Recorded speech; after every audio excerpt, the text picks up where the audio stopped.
The morning of my husband's memorial service, my stepson met me at the chapel door and said, "It would be better if you sat in the back today. The family doesn't want a scene."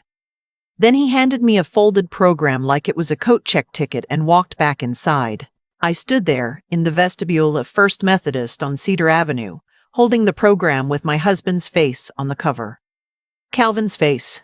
The picture they'd chosen was from before I met him, before the cancer, before the 12 years we'd spent building a quiet life together in the brick house on Mulberry.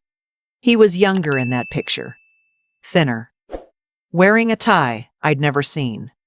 I suppose that was the point. People were walking past me into the sanctuary. Some of them I recognized from the hospital, from the hospice nurse's farewell. They smiled at me. That small, pressed smile people give widows when they don't know what to say. I smiled back the same way. I had become very good at it those last 18 months. My name is Adelaide Marin Conroy. I am 68 years old. I worked as a registered nurse at St. Vincent's in Toledo for 31 years before I retired and married Calvin. I do not make scenes. I have never in my life made a scene. The closest I ever came was when I was 26, and a surgeon yelled at a student nurse in front of a patient, and I told him, very quietly in the hallway afterward, that if he ever did that again, I would write him up. He didn't. So when my stepson, a 43-year-old commercial real estate broker named Brock, told me not to make a scene at his father's funeral, I think what hurt most was the assumption that I was the kind of woman who would. I sat in the back. I don't know why I sat in the back. I had every right to sit in the front pew with the family. Calvin and I had been married for 12 years. I was the one who'd held the basin while he was sick. I was the one who'd slept in the recliner beside his hospital bed for the last 9 nights of his life. I was the one he'd called Addie mine, the one whose hand he was holding when he stopped breathing at 4:17 in the morning on a Tuesday. But I sat in the back because that's what Brock had asked me to do, and because I was tired, and because part of me, the part I don't like to admit exists, still wanted to be liked by his children. After 12 years, after everything, I still wanted them to like me. The service was lovely. Brock spoke. His sister Calvin's daughter Marlene spoke. They talked about Calvin the father, Calvin the engineer, Calvin the man who taught them to fish at the cabin in Pelican Lake. Nobody mentioned the last 12 years of his life. Nobody mentioned me. It was as if I'd been edited out of the photograph entirely. The pastor, who didn't know us, read from 1 Corinthians and called Calvin a devoted father and grandfather. He did not say husband. I checked twice. He did not say husband. After the service, at the luncheon in the church basement, Brock's wife approached me by the coffee urn. Her name is Whitley.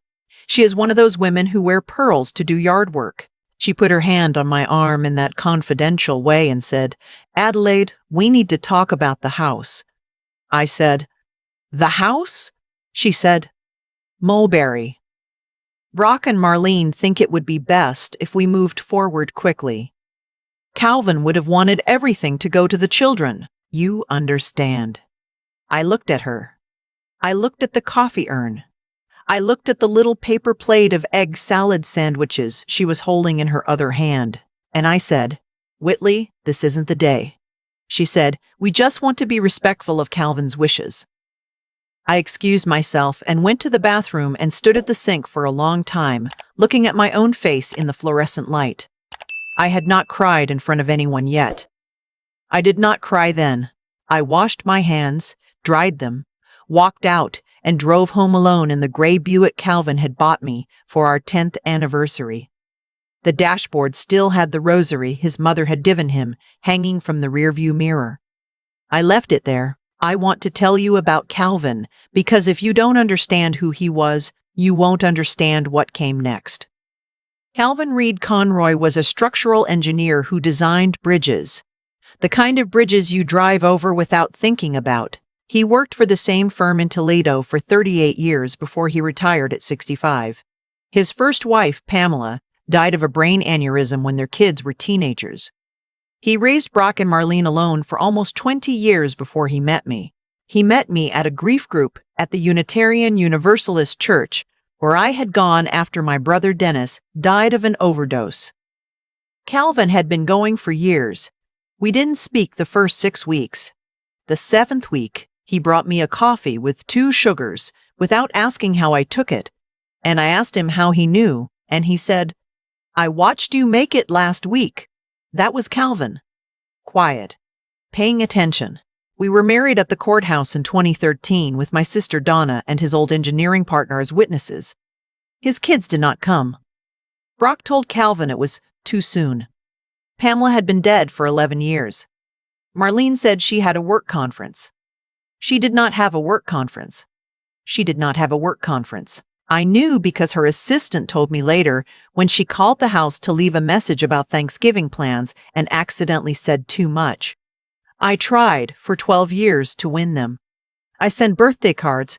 I knit baby blankets when their children were born. I learned to make Pamela's apple crumble recipe from a card I found in Calvin's old recipe box, and I served it at every family dinner I hosted, hoping someone would notice.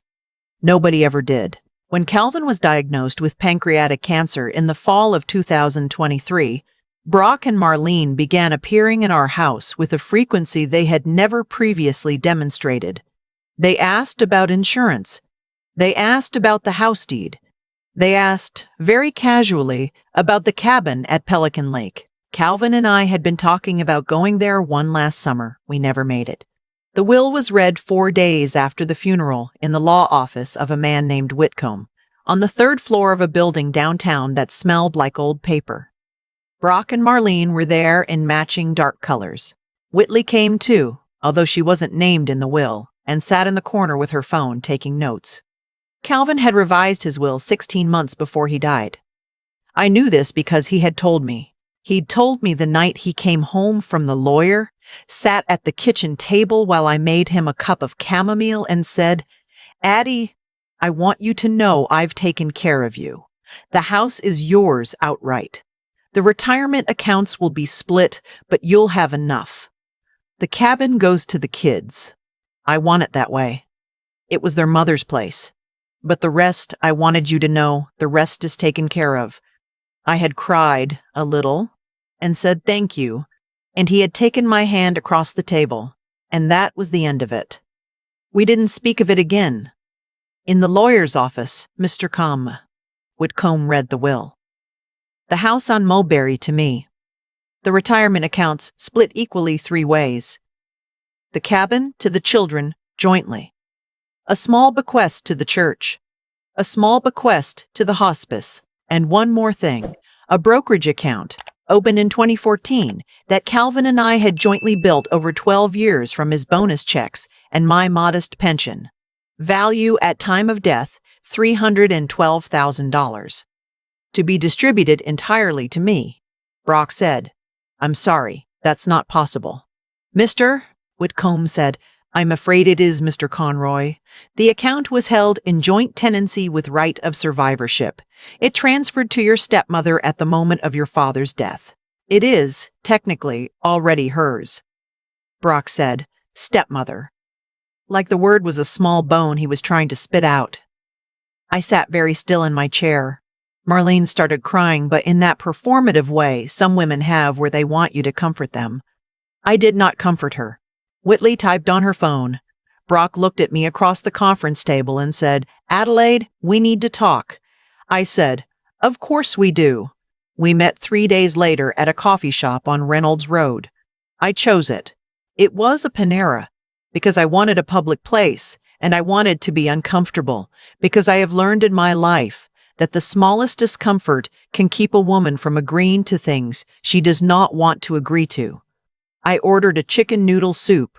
I did not eat. Brock came in his work clothes, charcoal suit, no tie. He sat down across from me and said, "Adelaide, I'm going to be straight with you." I said, "Please do." He said, "That brokerage account, the $312,000, that money came from my dad's bonuses. That money is family money. My mother helped him earn that. Marlene and I have talked about it, and we feel strongly that the right thing, the thing Dad would have wanted, is for that money to come to us, to his actual children. Not a second wife, I said, Brock, your mother died in 2002. That account was opened in 2014. Your mother had nothing to do with that money. He said, that's not the point. I said, what is the point? He said, the point is that you've already gotten the house. You've gotten more than enough. And frankly, Adelaide, between us, you knew what you were doing when you married him. You're 12 years younger. You knew. I want to tell you what I felt in that moment, sitting in a Panera on Reynolds Road, listening to my dead husband's son tell me I had married Calvin for his money. I felt nothing. That's the truth. I felt a great cold quiet, like the moment in surgery when you know the patient is going to live and you can take your hand off their wrist. I felt that I had been a fool for 12 years to think that birthday cards and baby blankets and apple crumble would make any difference. They had decided who I was the day Calvin brought me to their Thanksgiving in 2013. They had been waiting 12 years to be proven right. I said, Brock, I'm not going to give you the money. He said, Adelaide. I said, I'm going home now. Please don't contact me about this again. If you have something to discuss, you can have it sent through Mr. Whitcomb. I left the soup. I left the bread. I left the coffee.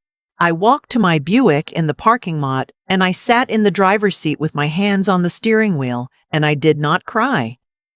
I drove home to the brick house on Mulberry, and I went inside, and I sat in Calvin's recliner for a long time, looking at the wallpaper we had picked out together in 2015. The calls started that night. Marlene called first. She cried on the voicemail. She said she didn't understand why I was doing this. She said her father would be ashamed. She said that her children, my step-grandchildren, would have to know that I had stolen from them. I did not call back. Brock called the next morning at 7:42. I let it ring. He called again at 9:15 and 11:30 and just 20. By the third day, he had begun leaving voicemails about lawyers. He had a friend who was an estate attorney. He said the will be contested. He said I should consider, very seriously, what kind of legal fight I wanted to be in at my age. I called Mr. Whitcomb. Mr. Whitcomb. Whitcomb is 64 years old, has practiced trust and estate law in Toledo for 39 years, and was, although I did not know it at the time, one of Calvin's poker friends from the 1990s. I told him what was happening. I told him what Brock had said. He listened without interrupting. When I finished, he said, Adelaide, Calvin came to me 16 months ago and asked me to make this airtight. He told me his children might try something. He told me specifically that he wanted you protected. I designed this will to withstand a contest. They can file. They will lose. And I will personally take pleasure in defending it. I said, Calvin said that? He said they might try something? Mr. Whitcomb said. He said, and I'm quoting him, my kids love me, but they love money more, and I will not let them take from Addie what we built together. That's what he said. In my office, 16 months ago. I held the phone for a long time after we hung up. I sat at the kitchen table, in the chair where Calvin had told me I was taken care of, and I cried for the first time since he had died. Not loud crying, just a slow, steady leak, like a faucet I had stopped trying to fix. I want to tell you about the woman I met at the grocery store. This was about 3 weeks after the funeral. I had gone to the Kroger on Heatherdowns because I could not bear to go to the one Calvin and I used to go to. I was in the produce section, picking through the apples without really seeing them, when a young woman came up beside me with a cart full of the cheapest things. Generic bread, a bag of rice, eggs. She had a little boy in the cart, maybe 3 years old, with curly hair and one of those small embroidered jackets you buy at a church rummage sale. She picked up an apple. She put it back. She picked up a bag of frozen vegetables. She looked at the price. She put it back. The little boy said, Mama, can we get the cookies? She said, Not today, baby. I don't know what made me do it. I don't know what made me speak. I had not spoken to a stranger in 3 weeks, except cashiers and the man who came to fix the water softener. I said, "Excuse me. I'm sorry to interrupt. Are you having a hard time?" She looked at me. She was maybe 26, brown eyes, exhausted. She said, "I'm fine, ma'am, thank you." I said, "I'm a widow. My husband just died. I'm a widow. My husband just died. I have nobody to cook for. Would it be all right if I bought your groceries today?" Just today. It would mean something to me. She started to cry, right there in front of the apples. She said her name was Coraline. She said her husband had left in February. She said she was working 2 jobs at the dialysis center and the gas station on Glendale, and she was 3 weeks behind on rent, and her son's name was Theo, and Theo's birthday was on Saturday, and she didn't have anything for him. Not a cake, not a present. Nothing. I bought her groceries. I bought Theo a small chocolate cake from the bakery counter. I bought him a stuffed bear from the seasonal aisle. Coraline followed me out to my car like she didn't know what to do, and I gave her my phone number on the back of a deposit slip, and I told her if she ever needed anything, she could call me. I did not expect her to call. She called the next day. She apologized for calling. She said she didn't want anything. She just wanted to say, "Thank you." We talked for 40 minutes. I learned that she had grown up in foster care, that she had a high school diploma but never went further because Theo came when she was 23, that she wanted, more than anything, to be a dental hygienist. She said the program at Owens Community College was 18 months. She said it cost about $14,000 with books and the equipment. She said she'd been saving for 2 years and had a $1,300, and at the rate she was going, she would be eligible for the program around the time Theo went to high school. I made a decision then. I did not tell her. But I made a decision then. I did not tell her. I called Mr. Whitcomb the next morning. I said, "I want to set up an educational trust for a young woman, not a relative, for tuition, books, childcare, living expenses while she's in school. Can we do that?" He said, "Adelaide, that's your money. You can do whatever you want with it." I said, "Walk me through the paperwork. I want it to be substantial. I want her son to be taken care of too. And I do not want my name on anything she will ever see." Brock filed to contest the will on a Thursday in early March. I know it was Thursday because Whitley posted about it on Facebook. Not directly. She posted a long passage from the book of Proverbs about how the wicked shall not inherit. She tagged her sister-in-law. People in the comments said they were praying for them. One woman, a cousin I'd met twice, wrote, "She always seemed off to me. I knew there was something." I read it once. I did not read it again. I closed Facebook, and I have not opened it since. The contest dragged on for 10 weeks. There were depositions. There were hearings. Mr. Ant's fair. Whitcomb attended each one and emerged each time with the same expression of patient, almost amused, certainty. The judge dismissed the contest in May.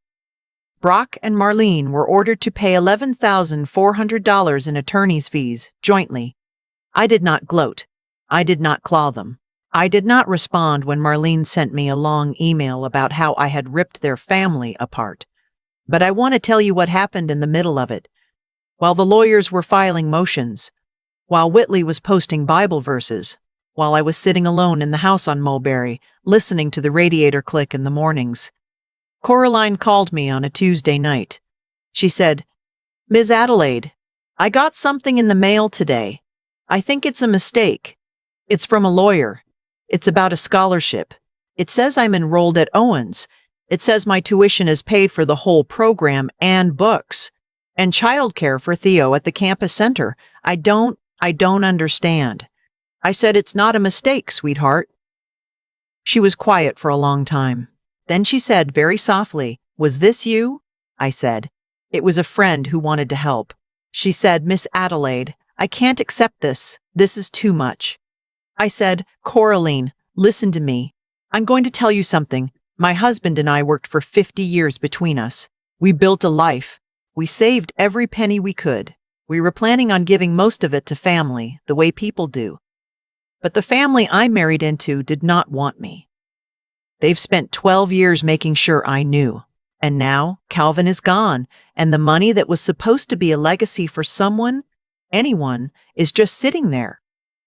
And I went to the grocery store, sweetheart, and I saw you put back a bag of frozen vegetables for your son. And I thought, if I can't give this to family who wants it, I am going to give it to a stranger who needs it. Do you understand? She was crying. She said, I'll pay you back. I'll pay every penny back. I said, you will pay me back by becoming a dental hygienist. You will pay me back by going to Theo's first day of kindergarten and his high school graduation and his wedding. You will pay me back by being there. That's all. That's the only payment I want. She said, yes, ma'am. I hung up the phone. I sat in the living room. I looked at the photograph of Calvin and me on the side table, the one from our trip to Mackinac Island in 2018, the one where he had his arm around me, and we were both squinting in the sun. I said out loud, Calvin, I hope you don't mind. And I knew, sitting there in the silence, that he did not mind. He would not have minded at all. Brock called me again in August, almost 5 months after the will contest had been dismissed. I did not expect the call. I let it ring twice, and then I picked it up because some part of me wanted to hear what he had to say. He said, Adelaide, it's Brock. I said, I know. He said, I know. He said, I wanted to apologize for everything. I've had some time to think. Whitley and I have been talking. We were grieving, and we lashed out, and we made some choices we're not proud of. And I wanted to say I'm sorry. I said, thank you, Brock. He said, I was hoping maybe we could have lunch. Just to talk. To put this behind us. Dad would have wanted us to be a family. I sat with the phone against my ear. I looked out the window at the maple tree in the front yard, the one Calvin had planted when we first moved in, the one that had grown taller than I had ever expected it to grow. And I said, Brock, I appreciate the apology. I do. But I don't want to have lunch. Not now. Maybe not ever. Your father is gone, and I have done my best to honor him, and I am tired. I forgive you. I want you to know that I forgive you completely. But forgiveness is not the same as a relationship. I am going to live the rest of my life quietly. I wish you and your family well. I hope your children grow up healthy. I hope you are happy. But please do not call me again. He was quiet for a long moment. Then he said, Adelaide. I said, goodbye, Brock. I hung up the phone. I did not cry. I did not feel triumph. I felt the way you feel when you finally finish a long and difficult letter and put it in the mailbox and walk away. Done. Done is what I felt. Just done. Coraline graduated from the dental hygiene program last month. I drove to the ceremony at Owens. I sat in the third row, in the section reserved for family, because she had put me down as her family. Her foster sister was there, and Theo, who was 6 now, was there in a small button-down shirt that did not quite fit him. When Coraline walked across the stage to receive her certificate, she found me in the crowd. She did not wave. She just looked at me and put her hand to her heart and held it there for the time it took her to cross the stage. I held mine to my heart back. Afterward, we went to a Bob Evans because Theo wanted pancakes, and Coraline said it was her treat. I let her pay. She had been saving. She said her first job was already lined up at a practice in Sylvania. She said she was going to start tutoring at the community center, helping other young mothers think about how to go back to school. She said, Miss Adelaide, I know what you did. I want you to know that I am going to do it for someone else. When I can afford it. I'm going to do exactly what you did for somebody who needs it. I said, that is all I have ever wanted. I came home that night to the brick house on Mulberry. I made myself a cup of chamomile tea. I sat in Calvin's recliner. I thought about how strange it was that the worst day of my life, the day they told me to sit in the back, had set in motion the best thing I had ever done. That if Brock had let me sit in the front pew, if Whitley had not approached me at the coffee urn, if Marlene had cried real tears instead of performed ones, I might have spent the rest of my widowhood trying to win them. I might have given them the brokerage account just to keep the peace. I might have spent my last years on this earth, small and apologizing. Instead, I am writing this. I am sitting at my kitchen table on Mulberry Avenue, and the radiator is clicking, and the maple in the front yard is starting to turn, and somewhere across town, a young woman is cleaning teeth for a living and tucking her son into bed in a small apartment that is finally caught up on rent. I am 68 years old. I will be 69 in March. I have lost a brother and a husband and the family I tried to build. But I have not lost myself. I have not lost the woman Calvin called Addie mine. I have not lost the nurse who stood up to the surgeon in 1982. I am still here. I am still here. If you are listening to this and you have given and given to people who only know how to take, please hear me. Please. You are allowed to stop. You are allowed to keep what you have built. You are allowed to keep what you have built. You are allowed to give it to someone who will hold it like a candle instead of a torch. You do not owe your family the parts of yourself they spent a lifetime refusing to see. You are not the back of the chapel. You are not the woman who makes a scene. You are not the second wife or the embarrassment or the afterthought. You are the one who was there. You are the one who stayed. That is a kind of love no will can ever divide.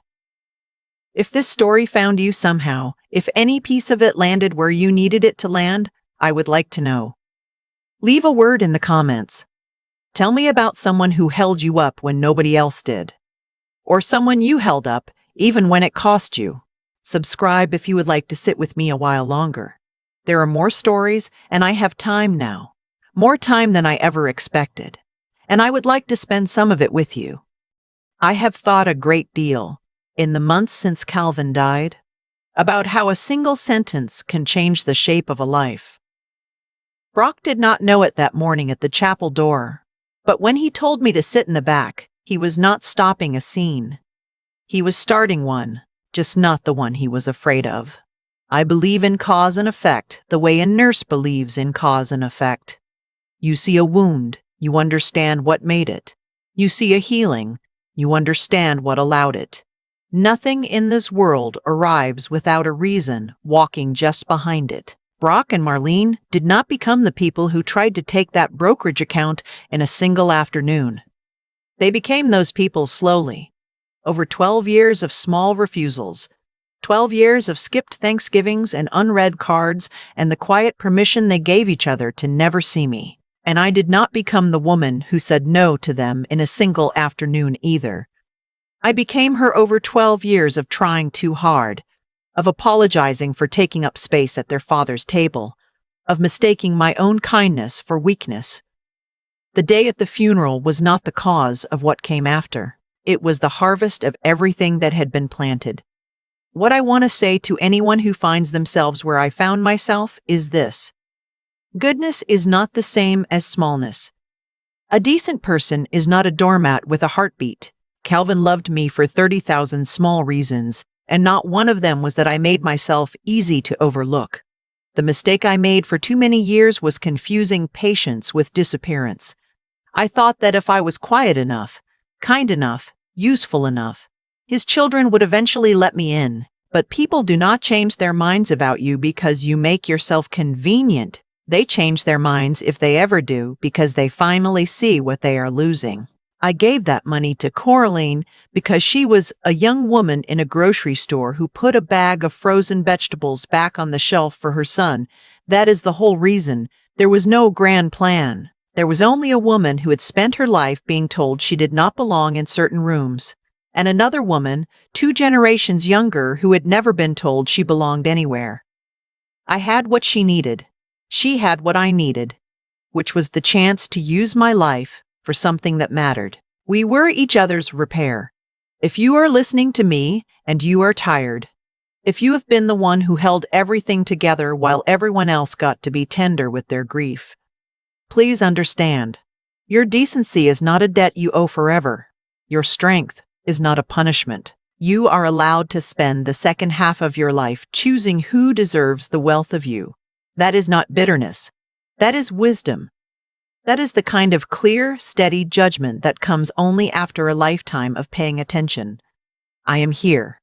I am still standing. And so, my dear, are you.